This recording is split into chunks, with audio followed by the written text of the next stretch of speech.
Imagine this. It's 2002 and one of the future co-founders of Crocs is looking at this strange prototype of a shoe for the very first time. His immediate reaction? Wow, those are some seriously ugly shoes. But guess what? These ugly ducklings didn't just turn into swans. They morphed into a multi-billion-dollar beast of a company, publicly traded and all.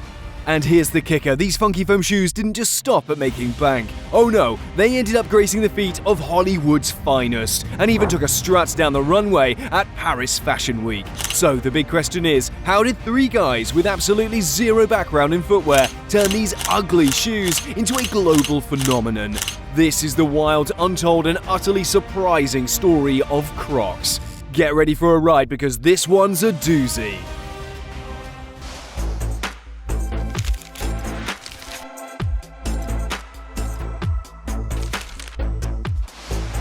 Picture this, the year is 2002. Lyndon Hanson's life was more like a country ballad at this point. He was crashing on his buddy's couch after his marriage had hit the rocks. To make things worse, he lost his job in computer hardware marketing and his mum passed away from cancer. Yeah, life was giving him a pretty rough ride. Enter George Bodecker and Scott Siemens, Lyndon's longtime mates who could see their friend was in a real rough patch. Wanting to lift his spirits, they planned a sailing trip around the Caribbean. Nothing like some sea, sun and salt to clear the head, right? Now, Scott was a bit of a silent achiever. He made a comfy living inventing and patenting projects and was semi-retired at 48. As they were cruising the Caribbean, he handed Lyndon and George these funky rubber-like clogs he'd been working on. He stumbled upon a similar shoe on a business trip to Canada, made by a company called Foam Creations Inc. out of Quebec. These clogs weren't your typical rubber or plastic, they were made of a special resin. This stuff was odor and water resistant, didn't slip on a boat deck, and shaped nicely to the foot. Scott saw potential, but he thought the design lacked a backstrap, so he added one himself and hoped to find investors to distribute his revamped clogs in the US. When Scott unveiled his creation, his buddies were, let's say, not impressed. The clogs were downright hideous.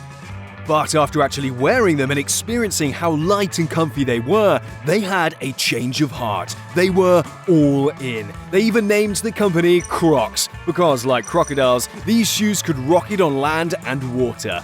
Now, George was no stranger to success either. Despite a tough childhood, he started a lawn mowing business at 10, became a college scholar athlete, owned over 100 Domino's Pizza franchises, and even served as an exec at Quiznos. So between the three of them, they had a decent amount of business savvy. But there was just one little hitch. They knew squat about the shoe market. But hey, how hard could it be, right?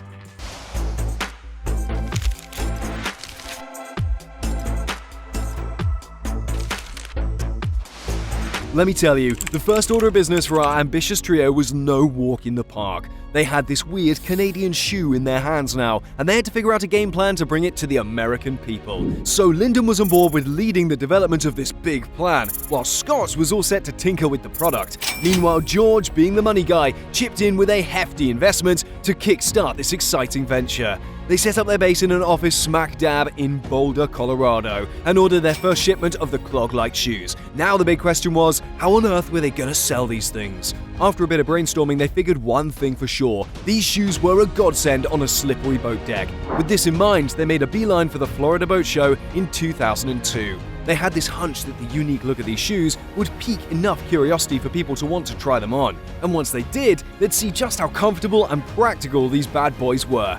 Their selling strategy was pretty wild to say the least. They'd literally toss the shoes at people passing by their booth. And when someone would cringe at the sight of them and call them ugly, they'd be like, hey, just give them a try. And boy, did it work. They managed to sell around 200 pairs of Crocs at the boat show. Talk about a great start. But what really took the Crocs co-founders by surprise was the interest from folks working in other industries. Turns out these shoes weren't just boat deck material, they were perfect for hospital staffs, chefs, restaurant workers, anyone who spent hours on their feet. At this point, the guys had no idea just how big this thing was going to get, but they were starting to feel they'd stumbled upon something big. They'd struck a chord with people and found a consumer niche that was just waiting to be discovered. And so the journey of Crocs was off to an unexpected but promising start.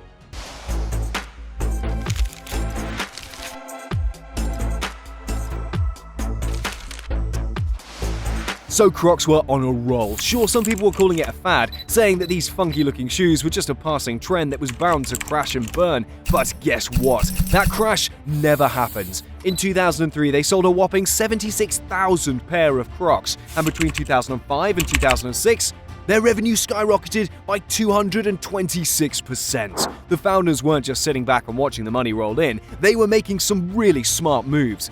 For starters, they bought out Foam Creations Inc., which meant that they had exclusive rights to the foam material that made Crocs so darn comfy. And then they came up with this clever distribution strategy that was pretty unheard of in the footwear game. Instead of making retailers buy a ton of shoes up front and then discount what they couldn't sell, the stores could start with as few as 24 pairs and then restock when they sold out. This was a game changer for retailers. It meant less risk, and it meant that stores of all sizes could get in on the Crocs action.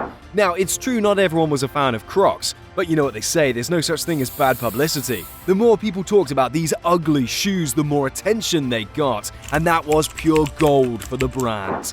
In 2006, the demand for Crocs was through the roof, so they decided to go public. Their IPO raised a mind-blowing $239 million, making it the highest initial public offering for footwear ever.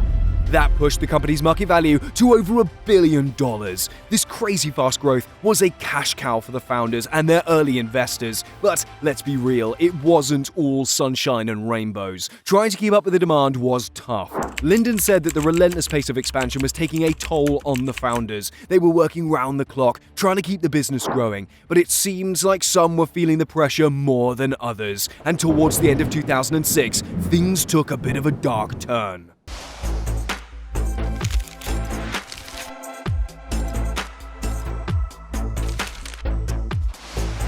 So just a few months after Crocs went public, we got a curveball from co-founder George Bodecker.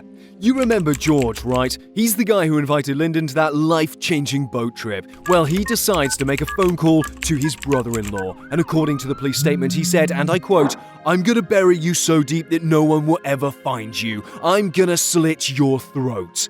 Yeah, pretty intense, right? Then about 20 minutes later, he rocks up at his brother-in-law's office ready to throw down. Now, why George decided to go all Fight Club on his brother-in-law, that's not totally clear. But around this time, there were a bunch of reports about George acting really erratic both in and outside of the office. After a string of these controversial incidents, George was kicked off the Crocs board of directors, and let me tell you, he was not happy about it. Now, George is a bit of an enigma in the Crocs story. Without him and his passion in the early days, the company probably wouldn't exist. But as one former employee said, you don't want to mention his name in the office. It's like a bad word at Crocs now. The company started distancing themselves from George, and you can't really blame them, especially after what had happened in 2012. George got pulled over by the cops for allegedly drunk driving. He insisted that his girlfriend had been driving, and he claimed his girlfriend was none other than pop star Taylor Swift. Except he was clearly not dating Taylor Swift, and there was no one else in the car with him. The dude was just hammered. This definitely wasn't a good look for Crocs. The headlines about the whole thing were a PR nightmare. The question was, how would Crocs bounce back from this one?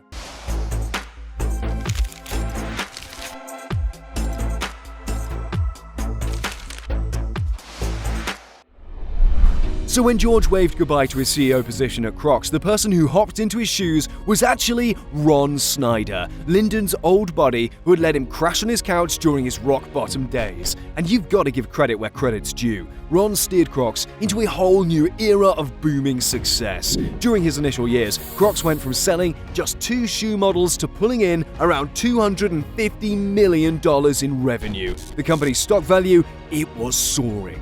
Crocs didn't just stop there. They started expanding their reach internationally and began snapping up other companies. Remember Jibbits? Those cute little charms you can pop onto your Crocs to give them some personality? Yeah, Crocs bought the company that made them. They even managed to strike up licensing deals with Disney and the NBA. They were on top of the world.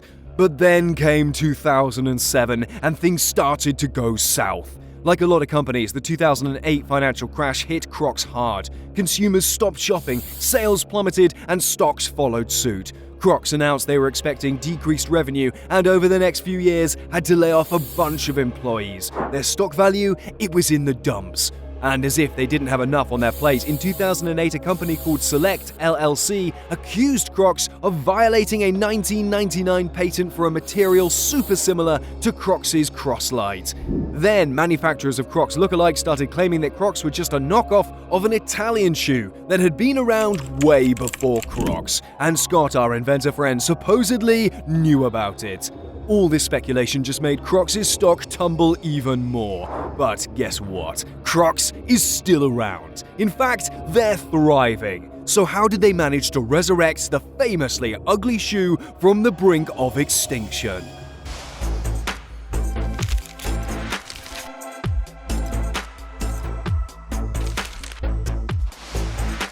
Rapid growth might seem like a dream come true, but for Crocs, it was just the tip of a very unstable iceberg. Between 2008 and 2018, overexpansion and a surplus of inventory had them treading water. But then, seemingly out of the blue, Crocs made a rebound. How, you ask? A smart combo of marketing and riding the wave of celebs like Shia LaBeouf being snapped in their shoes. Now, here's the catch. Crocs did an experiment with less, unique designs to appeal to a broader customer base. But then they had a eureka moment. Their true power was in their polarity. You either absolutely adore Crocs or you detest them. There's no middle ground. So they started pushing a message: acceptance, individuality, and creativity. And as the Crocs CMO put it, Crocs fans see themselves as bold and one of a kind.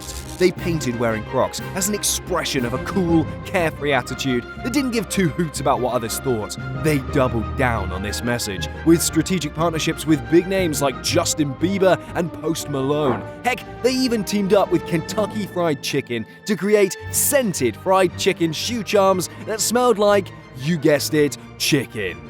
Crocs morphed into a cultural chameleon, seamlessly adapting to a plethora of partnerships, from high-concept designs to downright bizarre ones. Even high-fashion brands like Barney's and Balenciaga jumped on the bandwagon, launching custom platform Crocs that strutted down Parisian runways and sold out in stores in a blink. Their strategy of aggressively pursuing collabs, especially those that generated lots of buzz, was a masterstroke. And guess what else worked in their favor? The pandemic. While most apparel companies struggled, Crocs flourished. The craving for comfort over style sent sales skyrocketing and stock values up by 300%. Switching their focus to online sales and closing many of their retail stores also proved to be a savvy move. In 2021, Crocs reported a record-breaking revenue of $2.3 billion. Staying relevant is a constant battle for any footwear company. The question always lingers: is it a fleeting trend or a true staple of global culture? But with a 20-year history, worldwide recognition, and more money pouring in than ever, it's safe to say that Crocs is holding their own pretty well for a shoe even its creators thought was ugly. Now, you might be thinking, sure, they did well, but the founders had business know-how and money to invest. What about a business that started from zilch?